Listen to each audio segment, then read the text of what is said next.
عورت اتنا پتلا دوپٹہ پہنے کہ اس کے سر کی سیاہی یعنی اس کے بالوں کا کالا پن نظر آئے، ایسا دوپٹہ پہننا حرام ہے عورت کے لیے۔ عورت کے لیے پابندی یہ ہے، بات عورتوں کی نکلی ہے تو اس کر رہا ہوں، ابھی میں نے اپنے عنوان کو شاید شروع بھی نہیں کیا، آپ کی توجہ میری طرف، شاید میں بہت دنوں کے بعد 40 گاؤں حاضر ہوا ہوں، مصروفیتیں آپ کی دعاؤں سے بڑھ گئی ہے، کئی بار احباب نے مجھے مدعو کیا لیکن نہیں آ سکا، لیکن موسیٰ قادری سرکار کا کرم ہوا اور آج آپ ایک ساتھ بیٹھ کر محبت رسول کا جو ہے وہ ذکر کر رہے ہیں۔ لیکن توجہ کریں، تھوڑی دیر دل اور کان لگا کر گفتگو سنیں، اب کوئی اٹھک بیٹھک نہ کرے، انتظامیہ سے گزارش ہے کہ جو جہاں بیٹھ گئے چھوڑ دیں، اب کوئی انتظام نہ کرے، وہ بھی بیٹھ جائیں، اس لیے کہ کہیں ایسا ہوتا ہے کہ پبلک تو سن لیتی ہے، والنٹیئر بیچارے سن نہیں پاتے اور وہ محروم رہ جاتے۔ میری ان سے گزارش ہے اب جو جہاں ہے وہیں پہ بیٹھ جائیں، اس لیے کہ محبوب کا ذکر چھڑ گیا ہے، آقا کا ذکر چھڑ گیا ہے، تو سب لوگ تن من دھن سے لگ کر دل کو کان بنا کر، دل کو بھی کان بنا کر حضور کا ذکر سنیں، اس لیے کہ اللہ کے حبیب صلی اللہ علیہ وسلم کا ذکر وہ ہے جس کو سننے کے بعد مرادیں پوری ہوتی۔ جب حضور کا ذکر سنو، دل میں جو بھی مراد لے کر سنو گے تو انشاءاللہ وہ مراد پوری ہوگی۔ سبحان اللہ۔ بدبخت نیک بخت بن جاتی ذکر کی برکت سے، تقدیریں بدل جاتی ذکر کی برکت سے، مصیبتیں ٹل جاتی ذکر کی برکت سے، اس لیے کہ یہ نام کوئی کام بگڑنے نہیں دیتا، بگڑی بھی بنا دیتا ہے، سب نام محمد۔ سبحان اللہ۔ نعرہ تکبیر، نعرہ رسالت، حضور نگراں سنے دعوت اسلامی۔ یہی نام ہے کہ یونس علیہ السلام نے مچھلی کے پیٹ میں لیا تو اللہ نے یونس کو مچھلی کے پیٹ سے نجات عطا فرما دی۔ یہی وہ نام ہے کہ جو نام نوح نے کشتی میں لیا تو اللہ نے کشتی کو کنارہ عطا کر دیا۔ یہی وہ نام ہے جب جناب موسیٰ نے دریا میں لیا تو اللہ نے دریا میں رستے پیدا کر دیے۔ یہی وہ نام ہے آدم علیہ السلام نے دعا کے وقت لیا تو اللہ نے 200 سال کے بعد حضرت آدم کی دعا کو قبول فرما لیا۔ سبحان اللہ۔ سبحان آنکھوں کا اللہ۔ تارا نام محمد، دل کا اجالا نام محمد، رکھو لحد میں جس کا عزیز ہو پڑھ کر سنانا نام محمد، پوچھے گا مولا لایا ہے کیا کیا، میں یہ کہوں گا نام محمد، پڑھتی درود دوڑے گی ہورے، پڑھتی درود دوڑے گی ہورے، لاشا جو لے گا نام محمد، آنکھوں میں آ کے دل میں سما کر رنگت رچا جا نام محمد، اور اپنے جمیل رضوی کے دل میں آ جا سما جا نام محمد۔ سبحان اللہ۔ سبحان اللہ۔ یا رسول اللہ۔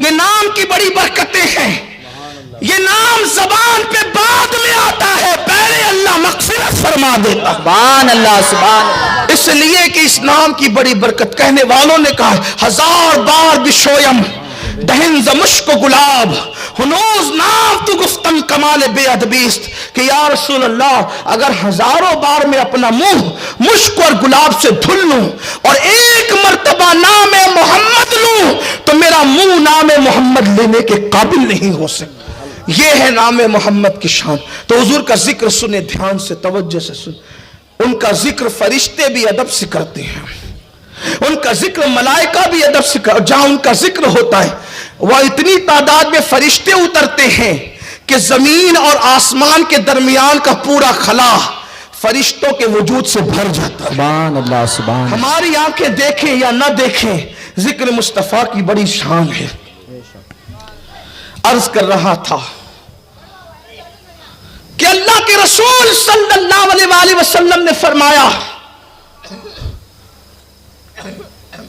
کہ کپڑے پہن کر ننگی رہنے کا مطلب یہ ہے کہ اتنے باریک اور پتلے لباس پہنتی ہوگی کہ کپڑے پہن کر بھی جسم نظر آتا۔ عورت اگر ایسا دوپٹہ پہنے جس سے اس کے بال کی سیاہی نظر آتی ہے تو ایسا دوپٹہ عورت کے لیے حرام ہے۔ اگر ایسا پتلا دوپٹہ پہنے کہ بال کی کالک اور سیاہی نظر آئے تو یہ حرام ہے۔ جو دوپٹے ہی نہیں اوڑھتی ان کا انجام کیا ہو؟ جو عورتیں دوپٹے ہی نہیں اوڑھتی ان کا انجام کیا ہوگا؟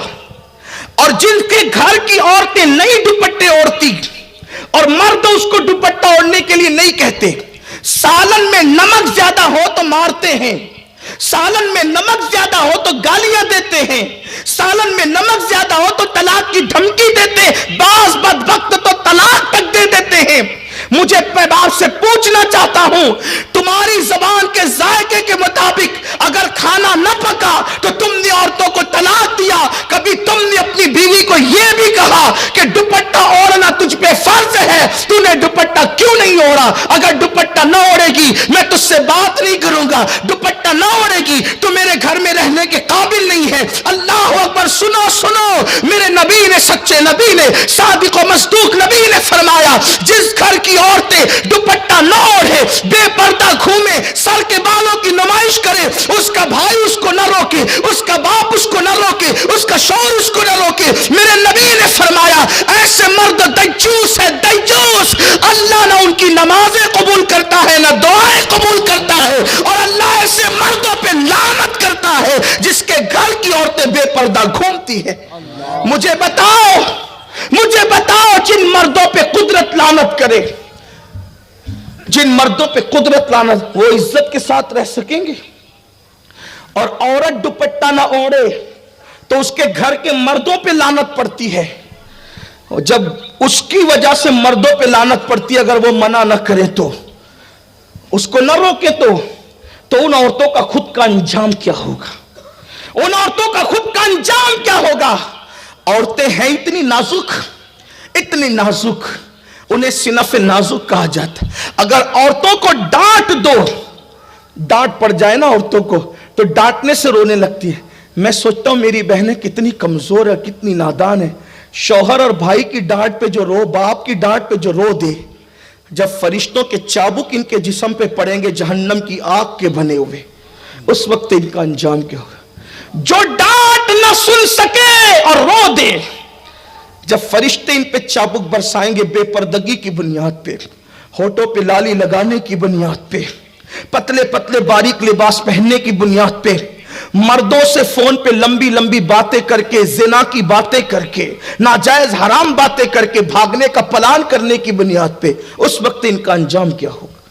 بڑی معذرت کے ساتھ، مجھے کوئی شوق نہیں ہے ان عنوانات پہ تقریر کرنے کا، لیکن نشتر جو لگاتا ہے وہ دشمن نہیں ہوتا۔ قوم کا درد بے چین کرتا ہے کہ حق بول دیا جائے، ورنہ لوگ کہتے ہیں آپ ہماری بیٹیوں کے بھاگنے کا تذکرہ مائک پہ کیوں کرتے ہیں؟ میں نے کہا نادان، اگر بھاگی نہ ہوتی تو میں ذکر کیوں کرتا؟ جنہیں بھاگنے میں شرم نہیں آتی ہم ان کا تذکرہ کرنے میں شرم کیوں کریں؟ اس لیے کہ قوم کی بیٹیوں کو، میں یہ نہیں کہتا کہ ہر بیٹی بھاگتی ہے، واللہ کبھی نہیں کہتا، میں تو یہ دعویٰ کرتا ہوں پوری دنیا میں کہ آج بھی جتنی باغیرت مسلمان کی بیٹی ہے اتنی باغیرت کسی کی بیٹی ہو نہیں سکتی۔ لیکن سیریل دیکھ کر، فلمیں دیکھ کر، گانے سن کے، ناولیں پڑھ کے آج مسلم بیٹیوں میں بھی کچھ ایسی ناہنجار اور غلط بچیاں جنم لے چکی ہے جس نے پوری قوم کو بدنام کر رکھا ہے۔ ہر دن کسی نہ کسی اخبار میں، ہر دن نیوز چینلوں پر مسلم بیٹیوں کے بھاگنے کی داستان آتی ہے، لیکن یاد رکھنا اس کے ذمہ دار بھی صرف وہ بیٹیاں نہیں ہیں، ہم بھی ہیں، کیونکہ ہم نے اپنی بیٹی کو سیریل دکھا کر تو پالا، ہم نے اپنی بیٹی کو سیدہ فاطمہ کی سیرت کبھی نہیں سنائی، ماں عائشہ صدیقہ کی زندگی کبھی نہیں سنائی۔ اللہ اکبر! ہم نے تو اپنی بچیوں کو گناہ اور جرائم دکھائے فلموں کی شکل میں، لیکن ہم نے تقوی اور پرہیزگاری کی باتیں کبھی نہیں بتائی۔ وجہ یہی ہے قوم کی بچیاں بگڑتی چلی گئی، قوم کی بچیاں دین سے دور ہوتی چلی گئی۔ تو آئیے بات بہت دور نہ چلی جائے، میں دو جملے کہہ کر اپنی بات کو پھر اپنے عنوان کی طرف لے کر چلتا ہوں۔ میں اپنی قوم کی ان بیٹیوں سے، ماؤں سے، بہنوں سے گزارش کرتا ہوں، میری بہنوں، اللہ کے عذاب کو دعوت مت دو، اللہ کے غضب کو دعوت مت دو۔ دنیا کا بڑے سے بڑا طاقتور انسان کوئی بھی اس قابل نہیں ہے جو اللہ کے عذاب کو برداشت کر سکے۔ اللہ کے عزت کی قسم، اگر میرا اللہ اپنے عذاب کو کسی پہاڑ پر ڈال دے تو پہاڑ بھی اللہ کے عذاب کو برداشت کرنے کی طاقت نہیں رکھتا۔ سوچو تو صحیح، جو پہاڑ اللہ کا عذاب برداشت نہیں کر سکتا، ہمارا یہ کمزور جسم اللہ کے عذاب کو کیسے برداشت کر سکتا ہے؟ اس لیے کبھی گناہ کر کے اللہ کے عذاب کو دعوت مت دینا۔ میرے اللہ نے فرمایا ان بطش ربک لشدید، بے شک تیرے رب کی پکڑ بڑی سخت ہے۔ اللہ جب کسی کی پکڑ کرتا ہے تو پھر اس کو کہیں کا نہیں رکھتا. جوانی میں گناہ کرنا بہت اچھا لگتا ہے, جوانی میں گناہ کرنے میں بہت مزہ آتا ہے, جوانی میں رنگریلی اور گل چھلے اڑانے کے اندر انسان اپنے آپ پہ بہت بھاری اپنے آپ کو محسوس کرتا ہے. مگر سن لو, قدرت تمہیں اور ہمیں سب کو دیکھ رہی ہے. میرے اللہ کا اعلان ہے, ہوا معکم اینما کنتم, تم جہاں کہیں ہو اللہ تمہارے ساتھ ہے. ان اللہ کان علیکم رقیبا, اللہ تم پر کڑی نگرانی کر رہا ہے. اور اللہ کی پکڑ بڑی سخت ہے. جب انسان گناہ کر کے بھول جاتا ہے تو قدرت اس کو سزا دیتی ہے, اور بڑھاپے میں جب قدرت کسی کو سزا دیتی ہے تو انسان چہرے پہ چادر ڈال کر کے روتا ہے, اور اس وقت تو توبہ توبہ کرتا ہے, لیکن بہت دیر ہو چکی ہوتی ہے. اس لیے اگر پلٹنا ہے تو جوانی میں پلٹو, اگر دیندار بننا ہے تو جوانی میں بنو. ساری زندگی کی لذتیں لوٹ کر جب کسی کے قابل نہیں رہ جاتے تب اللہ کی طرف پلٹتے ہو. جب کسی کے قابل نہیں رہ گئے تو قدرت کی طرف. یاد رکھنا, جوانی میں جب ہم عبادت نہیں کرتے تو بڑھاپے میں پھر قدرت عبادت کرنے نہیں دیتی. پھر گھٹنوں کا درد, کمر کا درد, اٹھنے بیٹھنے کی تکلیف. مگر ہاں, جن لوگوں نے جوانی میں عبادت کی اور بڑھاپے میں بیمار ہو گئے, گھٹنے میں تکلیف ہر آدمی کو ہو سکتی ہے, بڑھاپے کی وجہ سے کمر میں تکلیف ہر آدمی کو ہو سکتی ہے, بیماری ہر آدمی کو ہو سکتی ہے. تو ایسے موقع پر جو شخص جوانی میں عبادت کرتا تھا لیکن جب بوڑھا ہو جاتا ہے اور عبادت کے قابل نہیں رہ جاتا, بہت کم سے کم عبادت کرتا ہے اور اس کی عبادت کم کم اللہ کی بارگاہ میں پہنچتی ہے, تو اللہ علم عالم الغیب والشہادہ ہے, وہ غیب کا جاننے والا ہے, وہ اپنے فرشتوں سے پھر بھی پوچھتا ہے, فرشتوں بتاؤ یہ بندہ تو بہت پہلے عبادت کرتا تھا, ابھی اس کی عبادتیں کم کیوں ہو گئی؟ وہ فرشتے کہتے مولا تو بہتر جانتا ہے, یہ پہلے جوان تھا, طاقتور تھا, قوت والا تھا, مولا اب یہ بوڑھا ہو گیا ہے, کمزوری کی وجہ سے کر نہیں پاتا. تو اللہ فرماتا ہے مجھے اپنی عزت کی قسم, یہ جوانی میں کثرت سے کرتا تھا اور بڑھاپا میں نے دیا ہے, کمزوری کی وجہ سے کر نہیں پا رہا ہے یا کم کر رہا ہے. فرشتوں گواہ رہنا, یہ کتنی ہی کم کرے اب اس کو کم کا ثواب نہیں دیا جائے گا. جوانی میں جتنی زیادہ کرتا تھا ہم اس کا ثواب اس کو عطا کریں گے. میرے پیارے آقا صلی اللہ علیہ وسلم کے دیوانوں, اس لیے اللہ کی عبادت کی طرف آؤ, سوڑو سدرو پلٹو.